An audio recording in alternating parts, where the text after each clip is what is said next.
Assalamualaikum warahmatullahi wabarakatuh. Selamat sore semua pemirsa dari Paga TV. Oke, kali ini kita akan ngobrol-ngobrol ya dengan sosok inspiratif nih. Pas juga dengan momen Hari Kartini ya, masih Hari Kartini juga. Jadi bintang tamu kita seorang Kartini zaman now ya, bisa dibilang. Dan banyak sekali inspirasi-inspirasi yang bisa kita gali dari tamu kita yang spesial kali ini. Selamat datang kepada Mbak Zenita Kak Putri ya, SIKOM, MIKOM. Terima kasih Kak Ade. Ya, selamat datang Mbak Ade Larissa. Terima kasih juga. Oh iya, saya juga kali ini hostnya dari Paga TV adalah Ade Larissa, SPC Psikolog. Kebetulan juga founder dari Miss Inspiratif Indonesia. Pas banget ya waktu sama temanya ya, Kartinian masih ya. Ya, kita ingin sekali nih belajar banyak hal dari Mbak Zenita juga. Yang tentunya bareng-bareng ya. Oke. Kita pengen tahu lagi inspirasi-inspirasi. Boleh cerita nih kira-kira Mbak Zenita apa sih kesibukannya ya? Bergeraknya di bidang apa aja nih? Cerita tentang keseluruhannya dari Mbak Zenita.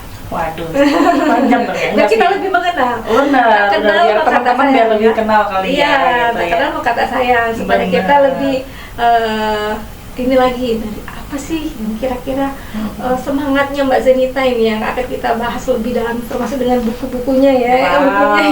Baru satu, yang sendiri baru satu sih.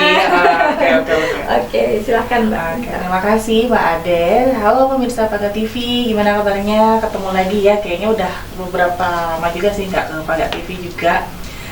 Mungkin yang baru kenal, salam kenal, saya Zenita Putri. Panggil Zenita Putri aja biar nggak kepanjangan ya.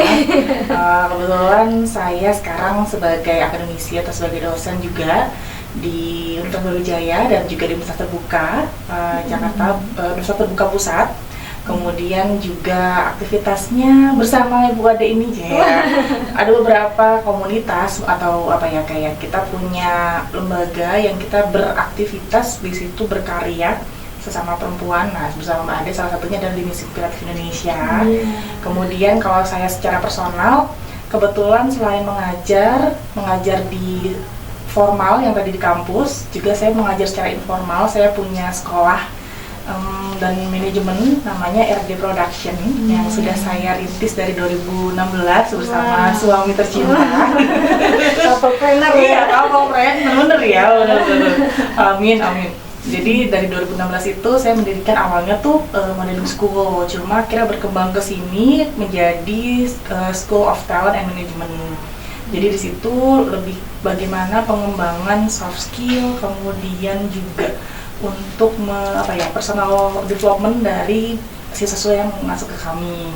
Jadi ada yang lebih utamanya, memang kami basicnya main topiknya atau main course-nya adalah di public speaking gitu. Karena saya sendiri memang background-nya di UB, saya alumni dari Universitas Brawijaya, Fakultas Ilmu Sosial dan Politik di Ilmu Komunikasi. Harus bisa ya public speaking-nya. Benar, lanjut gitu ya. S1 S2 tuh komunikasi gitu. Sekarang lagi lanjut insyaallah studi untuk doktoralnya gitu. Luar biasa ya.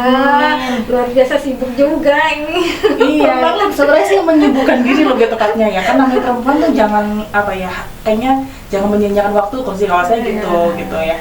Terus selain itu juga saya bersama partner kami ya, bersama kakak saya, saya anggap kakak saya sendiri, mengelola salah satu kafe di Malang. Boleh mungkin disebut mereknya ya? Oh, harus disebut ya? Biar tahu. Udah. Jadi saya mengelola salah satu kafe yang udah setahun inilah ya, Cafe Bunker Gedong Ijen yang ada di Jalan Terusan Ijen nomor 2B Malang, di daerah Bareng tepatnya. Itu di sana mengelola untuk kafenya, pasti kami ada usaha food and beverage, tapi di situ kami juga mengelola nyambung sama RD Pro tadi, jadi untuk membuat community namanya Gedong Ijen Education Creative Center. Kayak saingan MCC ya, enggak, kami itu biasanya untuk memang menampung teman-teman yang ingin berkarya, berkreativitas di tempat kami persilakan. Karena di kafe kami juga alhamdulillah dapat amanah di mana kami punya salah satu cagar budaya yang memang sudah menjadi milik Kota Malang, namanya bunker di situ, bunker Bareng gitu. Peninggalan asli zaman Belanda. Didirikannya memang dari awal tuh sampai sekarang sih kami nggak pernah ngubah sama sekali, dan itu bentuk bangunannya masih sejak katanya sih kalau dari ahli sejarah yang pernah ke tempat kami itu di tahun 1930-an gitu. Jadi pas zaman kejayaan Belanda, kemudian Jepang ke Indonesia, nah itu dibangunlah bunker itu untuk tempat persembunyian para penjajah Belanda.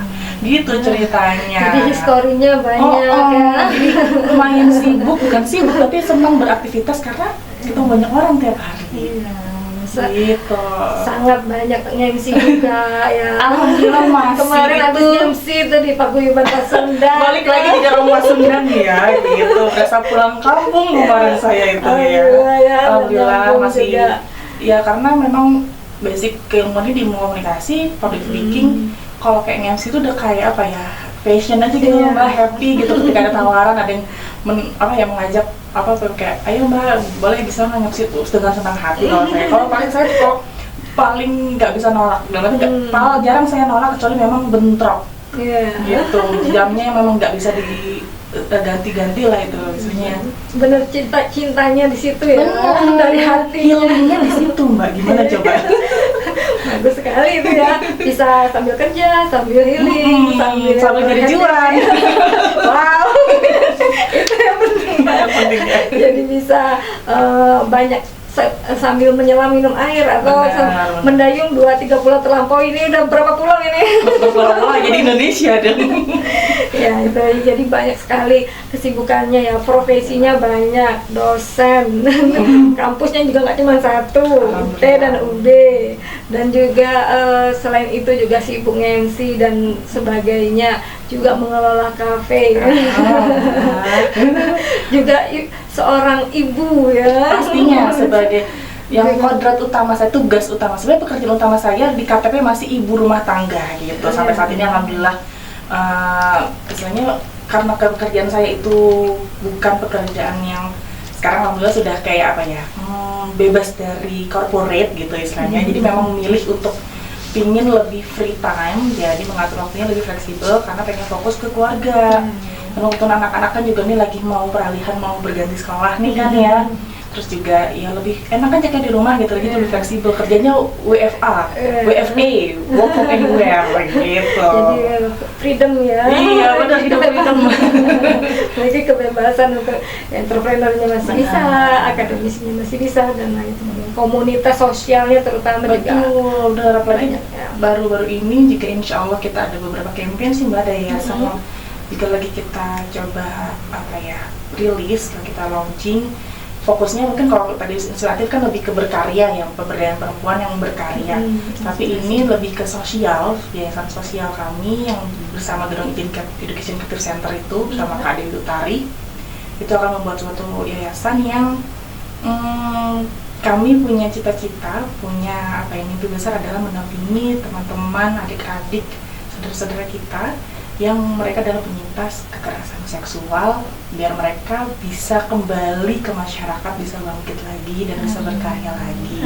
Luar biasa ya, aduh misi sosialnya. Nah kemarin itu kan baru berkegiatan ya di Kafe Bunker Gedong Ijen, dihadiri oleh Ibu Wakil Bupati Malang, Latifah, juga ada Prof. Kepi Sukesi. Beliau aktivis gender, ya udah terkenal banget lah kalau di bahkan sampai kementerian ya untuk mereka beliau gitu. Jadi beliau memang punya kayak lembaga juga yang sudah mendampingi ya penyintas tersebut. Jadi kami saya dan Mbak Dewi berkolaborasi melamar Bu Latifah dengan Prof. Kepi untuk bersama-sama mendampingi kami. Kan nggak mungkin kita jalan sendiri ya, pasti butuh dari berbagai stakeholder, dan alhamdulillah dari Bu Latifah, bukan dalam artian kita tidak membawa instansinya, tapi secara beliau personal sangat welcome. Itu pun juga Prof. Kepi malah senang banget karena kebetulan Prof. Kepi kan baru purna nih, tapi dikasih kegiatan malah tambah senang gitu kan. Jadi akhirnya kami berempat, beliau sebagai pembina kami gitu. Nah itu kan Bu Latifah juga dulunya konselor ya, terus ada juga kemarin itu pesantren juga, kemarin juga ada penyintasnya juga ya yang datang. Kebetulan ada salah satu teman kami, sahabat kami lah gitu. ikut sharing juga. Sharing juga. Jadi gimana nih kalau misalnya ini anggotanya terbuka untuk umum atau seperti apa itu? Sebenarnya kalau yayasan itu sendiri, kami pengurusannya tuh sangat ramping, dalam artian kami bukan kegiatan yang sosial yang harus ada badan. Kebetulan memang kami untuk kantor lah istilahnya memang di gedung Ijen, karena di situ sebagai kami tempat untuk meeting point dan kegiatannya untuk aktivitas. Karena nanti akan mungkin ada kayak pendampingan, kemudian ada workshop buat teman-teman yang mereka ingin bisa mengupgrade talentanya. Kemudian untuk teman-teman di luar sana kami sangat terbuka karena nggak mungkin kami bisa berjalan sendirian.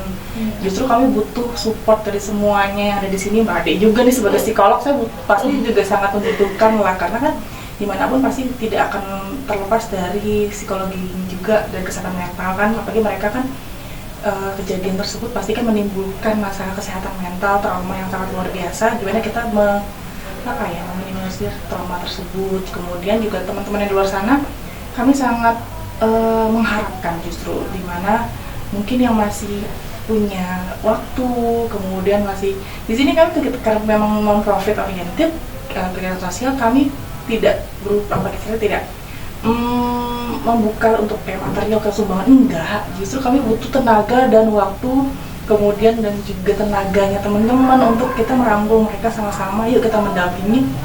Apalagi kalau enggak pun kalian tidak bisa membantu secara fisik ya, paling enggak dengan adanya lembaga ini yang bisa mendampingi adik-adik ketika mereka di balik ke masyarakat, kami butuh support dari teman-teman untuk menerima mereka kembali, menerima tanpa menjudge sedikit pun, tidak membedakan sama sekali dengan tidak membahas masa lalu mereka. Itu sih yang paling penting. Bener kan? Support itu penting. Benar, karena selama ini kan mereka ngerasa kayak nggak bisa diterima di masyarakat. Dan itu yang mungkin kita perlu ajak bersama ya, awareness tentang kepedulian tentang khususnya korban kekerasan seksual ya, Oke, sungguh mulia ya, mudah-mudahan ini bisa didukung semua warga khususnya di Malang ya. Malang Raya, pengennya sih insya Allah kita mulai dari Malang Raya dulu lah ya, karena beberapa dari hasil penelitian yang dari lembaga Prof. Kevi itu ada beberapa udah ada data, tapi kami yakin data itu hanya segelintir karena masih banyak mungkin yang mereka belum berani speak up. Kemudian juga kita mulai ke Jawa Timur insya Allah, dan insya Allah bisa bernasional bahkan internasional gitu. Karena memang kejadian seperti itu tuh seperti fenomena gunung es ya, yang kadang-kadang dikit di permukaannya aja, tetapi sebenarnya di bawahnya itu. Dan mungkin konfliknya nggak hanya sekedar setelah mereka terjadi mungkin korban atau mungkin pelakunya sudah diberikan sanksi, tapi nggak semudah itu gitu. Ternyata masih banyak hal di dalam itu ya, balik lagi gunung es tadi itu di bawahnya itu masih harus yang kita bantu lagi ya, biar lebih berani untuk speak up ya terutamanya. Oke, jadi mudah-mudahan yayasannya ini lancar ya ke depannya. Dan supportnya Mbak Ade. Itu tadi juga dari foundernya KP Banker Gedung Ijen ya, ada Mbak Dewi Utari. Apa sih yang menurut Mbak membuat Mbak Dewi ini kayaknya totalitas gitu loh, mau berkecimpung membantu teman-teman? Benar, jadi saya sama Mbak Dewi itu saudara, tapi saudara ketemu gede. Kakak adik ketemu gede. Jadi saya kenal beliau mungkin di tahun 2023, baru sekitar 3 tahun.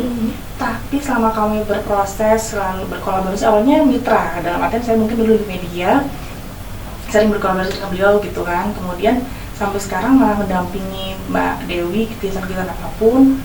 Nah, kami bisa sampai sekarang 3 tahun ini karena satu visi. Lagi tadi kayak kalau untuk pekerjaan oke, kita harus profesional, misalnya untuk mengelola kafe dan lain-lain. Tapi kalau untuk sosial kami tuh kayak udah klik aja. Kami berdua itu punya moto atau punya hal yang kalau kami bawa dari mulai 2023 itu adalah sedekah ilmu. Saya pun gitu, saya berusaha kayak kalau Mbak Ade gitu ke teman-teman ya kan, kalau memang tidak melihat ilmu itu dari segala material. Kalau mereka butuh ilmu, mungkin ilmu saya nggak seberapa, tapi selama saya bisa, saya selalu memberikan, dan itu nggak pernah saya nominalkan atau secara material gitu loh Mbak. Dan itu yang mungkin cocok sama Mbak Dewi, ternyata jiwa beliau dan relasi beliau kan luar biasa. Dan akhirnya kami dulu juga sempat ketemu Prof. Kevi, karena Prof. Kevi sudah dosen saya, cuma ketemu lagi setelah sekian tahun pas tadi media juga beliau cerita ingin membantu adik-adik itu yang mereka sudah kembali survive, mereka ingin kembali tampil, akhirnya diberikan mereka udah siap untuk tampil gitu, dengan talentanya luar biasa loh Mbak. Jadi waktu itu mereka ada yang nari, ada yang pinter nyanyi, ada yang macam-macam lah ya. Nah itu kami berdua tuh kayak bergetar hatinya, ya Allah ternyata ada loh ya yang kami belum rangkul. Mungkin selama ini kalau 2 tahun atau 3 tahun terakhir kalau masalah teman-teman disabilitas udah kayak keseharian kami. Lagi juga saya ada beberapa komunitas yang yayasan juga yang kami berusaha dampingi kayak gitu ya. Tapi ini yang mungkin banyak orang lupakan juga. Apalagi sekarang sebenarnya sebelum sekarang lagi kan sekarang bukan lagi ya, lagi marak juga kasus-kasus karena kekerasan seksual yang terjadi miris banget kan di Malang terutama. Dan itu yang kok pas ya gitu. Akhirnya yaudah yuk kita mulai, kapan lagi, jangan ditunda-tunda. Akhirnya kemarin insya Allah launching lah program tersebut gitu. Selamat dan sukses ya. Semoga amin. Terus berkarya membantu sesama ya, berbagi ilmu dan sebagainya. Nah, selain yang sosialitanya gitu tadi. Sosialita beda ya, sosialita kita gini-gini gitu. Sosial bangetnya itu sampai itu the real sosialita ya. Harusnya gitu sosialita ya. Definitifnya gitu sebenarnya. Juga tadi kegiatannya juga mengajar ya. Iya. Nah, bagaimana ini pandangan Mbak Zenita sendiri untuk dunia edukasinya, dunia akademisi? Benar. Sekarang gini sih sebenarnya ada kayak 2 sisi ya. Dalam artian apalagi sekarang dengan era teknologi, perkembangan teknologi luar biasa, sebenarnya pendidikan sekarang tuh sudah sangat baik, sudah sangat memfasilitasi. Namun di sisi lain, di sisi gelapnya istilahnya, tidak semua anak atau orang yang bisa jadi mungkin yang mereka sudah seumuran kita, tapi mereka belum bisa mengakses atau mendapatkan pendidikan yang layak untuk mereka. Dan itu yang menurut saya, ya itu balik lagi jadi panggilan saya. Memang secara akademisi, secara formal, pendidikan formal saya sebagai dosen, tapi ternyata banyak loh teman-teman kita, adik-adik kita yang mereka pengen belajar tapi mungkin belum punya kesempatan untuk duduk di kampus gitu. Nah disitulah saya kayak awal-awal pendidikan RD Production itu adalah membantu teman-teman yang ingin belajar, memang lebih ke soft skill, life skill. Jadi mulai public speaking, kemudian semua lah yang mereka punya talentnya apa sih kayak gitu. Nah disitulah akhirnya saya merasa oh ternyata ilmu kita itu jangan dimaterialkan, namun jangan diukur dari tingkat pendidikan kita, tapi gimana kita bisa berbagi apapun itu. Bahkan mungkin saya nggak seperti teman-teman yang lain, dosen yang lain, mungkin atau profesor-profesor yang mohon izin pasti lebih hebat dari saya gitu, tapi apa yang saya punya pengalaman dari mulai saya kan karena basicnya di praktisi, karena kan memang backgroundnya sebelum di 2020 di kampus, masuk kampus saya banyak bekerja sebagai praktisi, atau di PR, atau di marketing kayak gitu. Dan itu yang saya ingin bagi ke teman-teman, oh di real life-nya kayak gini loh teman-teman. Dan itu mungkin saya berusaha menyeimbangkan antara teoritis dengan prakteknya.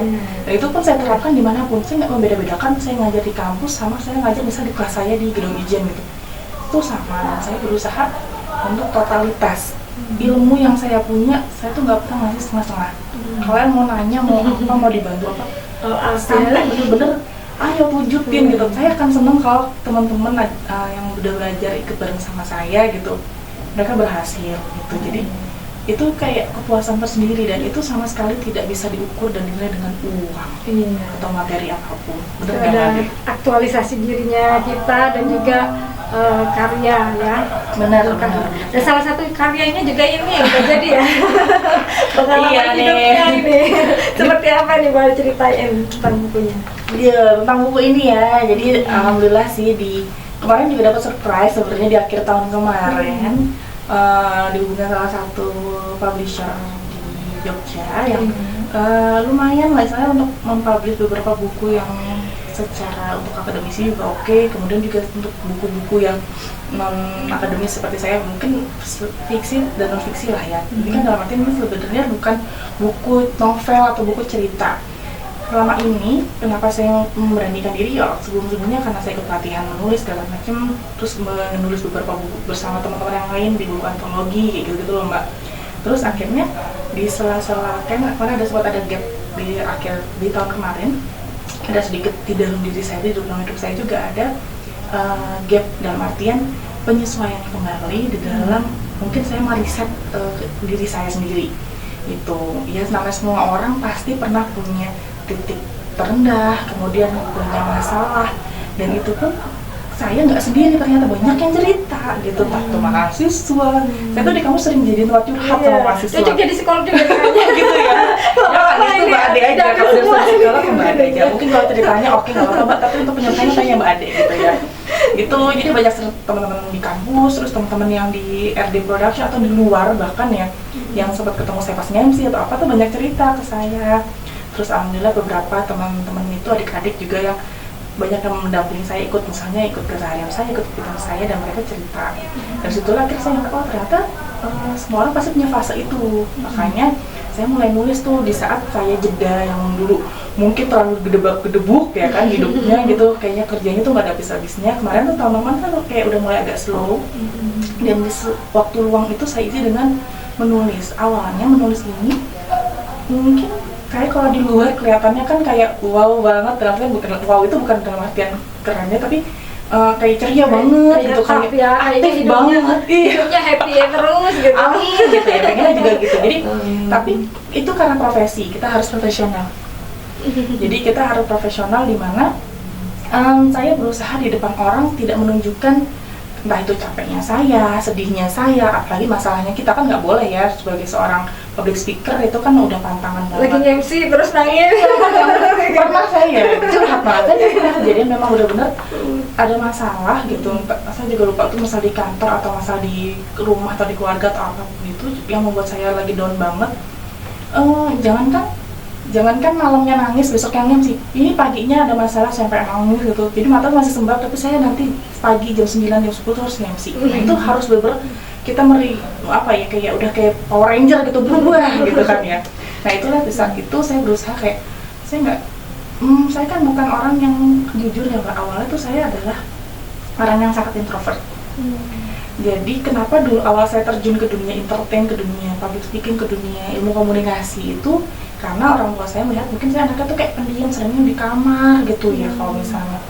Jadi teman pun saya milih kayak circle saya tuh kecil dikit gitu. Terus akhirnya saya berusaha disuruh aktif ikut kegiatan ini gitu itu, akhirnya alhamdulillah sekarang punya beberapa kegiatan yang mungkin bisa saya jadi bekal ketika saya dewasa sekarang. Nah di situ terbiasa lah, tapi balik lagi namanya orang introvert itu tidak bisa hilang, benar nggak sih Mbak Dek? Itu apa penilaian saya ya?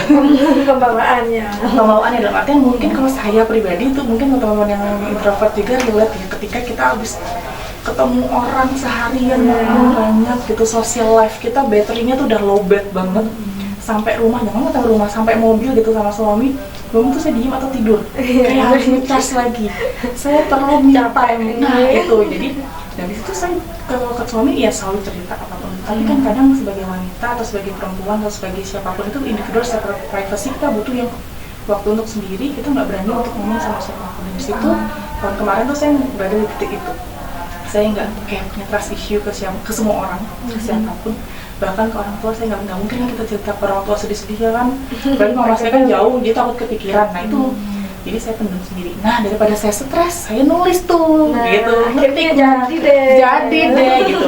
Tapi ketika sebelum ini kan sempat saya sendiri yang kadang-kadang saya proses editing sendiri, sampai di penerbit pun mereka ini lagi saya di review lagi. Cuma kenapa kok jadinya ini sebenarnya kan dalam bentuk lebih kepada kita ngomong sama diri sendiri. Namanya judulnya aja surat untuk diri. Refleksi ya. Refleksi. Jadi memang self improvement ya kalau bahasanya sekarang ya gitu ya. Jadi pas saat nulis itu mungkin di luar sana banyak yang seperti saya, anak alami dia nggak bisa cerita ke siapapun. Lagi sekarang kan teman-teman mungkin punya masalah atau apa, karena Gen Z, adik-adik saya gitu, mahasiswa saya yang mereka nggak berani ngomong ke orang lain atau mungkin ya nggak bisa ngomong keluar kata-katanya. Saya waktu itu berada di salah fase itu, akhirnya saya menulis. Cuma dengan tulisan, dan itu pun bahkan suami saya nggak tahu. Sampai jadi itu baru saya ngomong, ini dapat gini ini, oh ya aku dapat, ternyata aku bisa gini. Oke, setelah publish, setelah terbit gitu, dan ini pun saya masih kayak dilema dalam diri saya sendiri. Ini sebenarnya buku diperjualbelikan Mbak, cuma saya tuh kayak udah layak belum ya untuk seperti itu. Jadi memang ada, saya pun di secara online saya bisa dibeli langsung ke publisher. Kemana nih kalau kita mau pesen nih? Ada sebenarnya di link, kebetulan ini saya udah di The Publisher. Nah itu nanti mungkin bisa diinfo juga di Instagram saya, nanti bisa dilihat gitu, atau mungkin di PKA TV juga bisa nanti di kolom captionnya gitu untuk pembelian bukunya. Instagramnya apa ini? Oh, Instagram saya Zenitha Putri, ZENITHA Putri 308. Nah saya selalu semuanya dari kayak gitu. Email saya semua sama. Akun saya di TikTok, Instagram, YouTube sama. 328 itu ya? 308 gitu. Terus balik lagi ke buku ya Mbak. Emang saya kenapa sih Mbak Ade nggak tolong dong, pengen cerita. Soalnya mungkin selama ini banyak yang karena saya nggak berani ngomong, nggak berani saya ungkapin, orang mispersepsi terhadap saya. Karena saya orangnya kalau misalnya nggak mau nyari ribut, nggak mau nyari capek gitu, ya udah kalau emang nggak perlu ngomong, mendingan saya diem aja. Bukan berarti saya menghindar ya teman-teman. Saya cuma nggak pingin memperkeruh suasana segala macam akhirnya, dan juga saya tidak pernah berusaha kayak jadi orang yang ingin membela diri atau ingin memvalidasi diri, itu enggak. Akhirnya kenapa saya nekat, oke wis nggak apa-apa, sampai publisher itu keren banget loh Mbak, dan nggak apa-apa deh, biar orang-orang tuh juga pengen. Nah kayak di sini tuh ada kayak bagian-bagian di buku saya tuh kayak agenda atau kalau diary ya. Nah zaman dulu kita pakai diary ya, kalau sekarang mungkin anak-anak masih punya nggak sih diary? Diary-nya digital sekarang. Digital. Nah mungkin yang mereka nggak berani ngomong, ternyata public speaking itu pun namanya memang speaking, namanya berbicara. Tapi berbicara kan nggak harus dengan kata-kata, tidak harus dengan suara, bisa dengan tulisan, entah itu tulisan langsung tangan atau secara digital. Nah itulah saya pingin, ayo kalian pasti bisa mengeluarkan apa yang kalian rasakan, jangan dipendem. Nah apalagi sekarang ya menyerah pernah, lelah pernah, wajar, nangis nggak apa-apa, tapi habis itu bangkit lagi. Itu sih yang pengen saya ajak ke teman-teman di situ. Inspirasinya psikologi banget. Benar. Terus satu lagi sih yang pesan banget di sini, kenapa surat untuk diri? Karena selain kita punya support system kayak temannya, kayak Mbak Ade, saya punya teman-teman itu, terus ada Mbak Dewi dan keluarga, pastinya suami, anak, orang tua.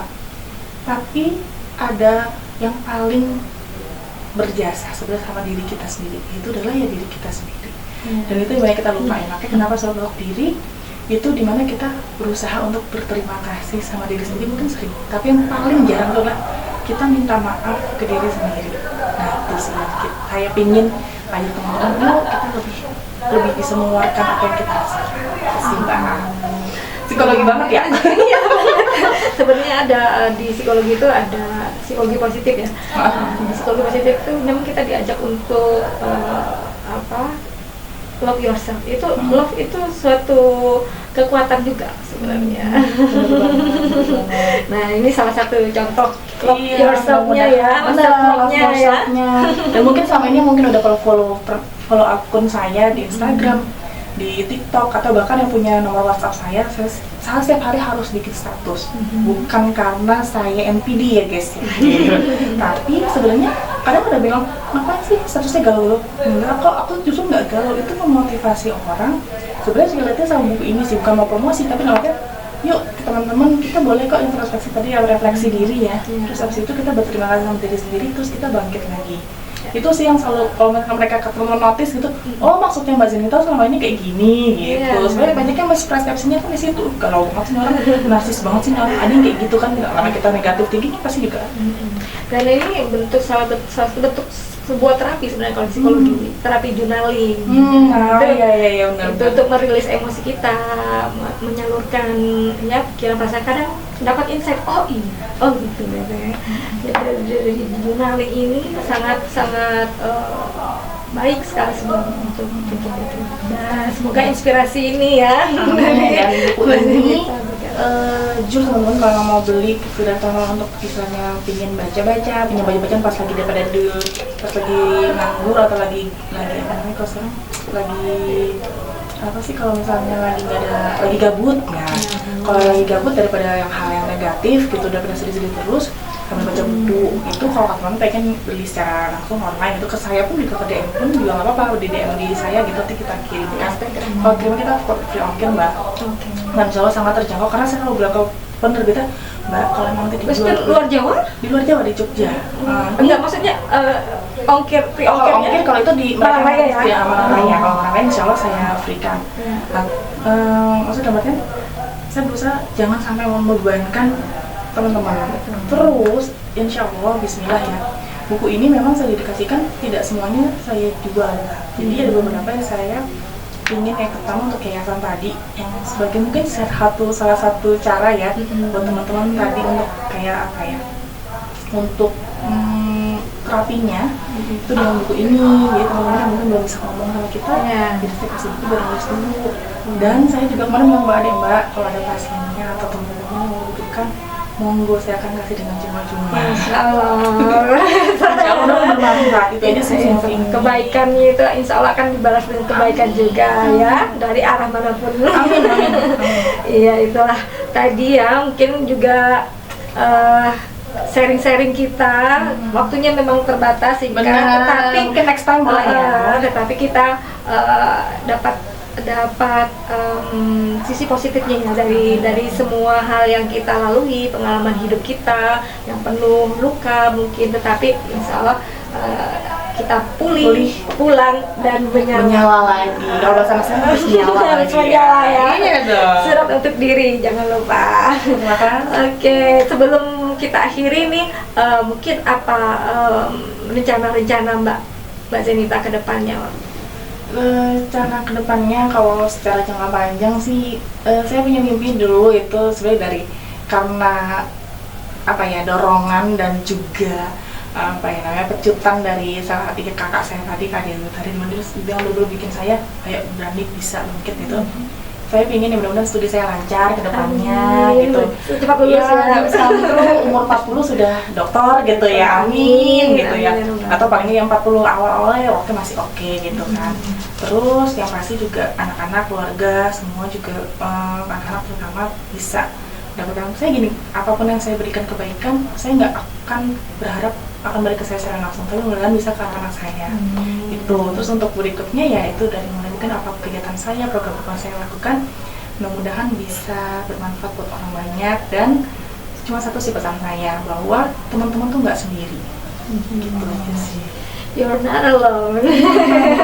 Kayak lagu ini. You're not alone. I am here with you. Oke, sangat menyentuh juga ya hari ini bincang-bincang kita, dan semoga inspirasi dari Mbak Zenita Putri ya terus mengalir juga, terutama juga beliau juga co-founder dari Miss Inspiratif Indonesia, dan semoga terus berkarya untuk Indonesia. Amin. Oke, kita akan akhiri. Terima kasih. Wassalamualaikum warahmatullahi wabarakatuh. Sampai jumpa. Saya Adela Reza dan Mbak Zenita Putri. Bye.